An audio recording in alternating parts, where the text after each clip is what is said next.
ગાંધીનગર લોકસભાની બાકીની 11 બેઠકો માટે ભાજપનું મંથન 4 વાગ્યા બાદ સીએમના નિવાસ સ્થાને કોર કમિટીની બેઠક મળશે।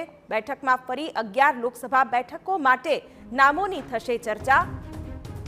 આ અંગે વધુ વિગત આપી રહ્યા છે મારા સંવાદદાતા કિંજલ મિશ્રા। જી કિંજલ। શિવાની, ગુજરાતની વાત કરવામાં આવે તો ગુજરાતની 11 બેઠકો છે, તેમાં નામોની જાહેરાત બાકી છે।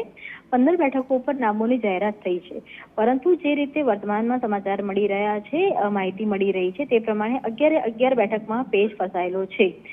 જે જગ્યા પર નો રિપીટ થિયરીની વાત આવી રહી હતી, હજુ સુધી ત્યાં એક નામ ઉપર એક સૂત્રતા બંધાઈ નથી।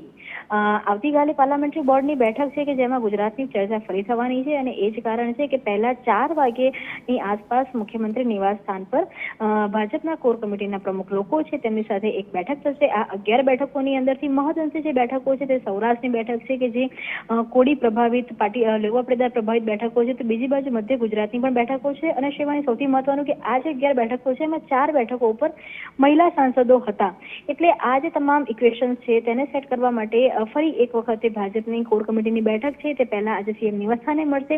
ત્યારબાદ આજે રાત્રે 8 વાગે દિલ્હી ખાતે કોર કમિટીની બેઠક સાથે ભાજપના રાષ્ટ્રીય પ્રમુખ જેપી નડ્ડા અને તેમજ કેન્દ્રીય ગૃહમંત્રી અમિત શાહ સાથે એક બેઠક છે તે થવાની છે। અને આવતીકાલે જે પાર્લામેન્ટરી બોર્ડની બેઠક યોજાવાની છે પીએમની અધ્યક્ષતામાં, ત્યાં આ 11 નામોની ચર્ચા થશે, પરંતુ ચોક્કસ 11 આખરે એ 11 કોણ હશે? કેમ કે જે રાજેશ ચુડાસમાની વાત કરવામાં આવે, રંજનબેનની વાત કરવામાં આવે, ભારતીબેન શિયાળની વાત કરવામાં આવે કે મહેન્દ્ર મુંજપુરાની વાત કરવામાં આવે, રિપ્લેસમેન્ટને લઈને ક્યાંક ને ક્યાંક મામલો ગૂંચમાં પડ્યો છે અને કારણ છે કે ફરી એકવાર કોર કમિટીની બેઠક યોજાઈ રહી છે। બિલકુલ કિંજલ, આગળ પણ આપની પાસેથી માહિતી મેળવી રહીશું।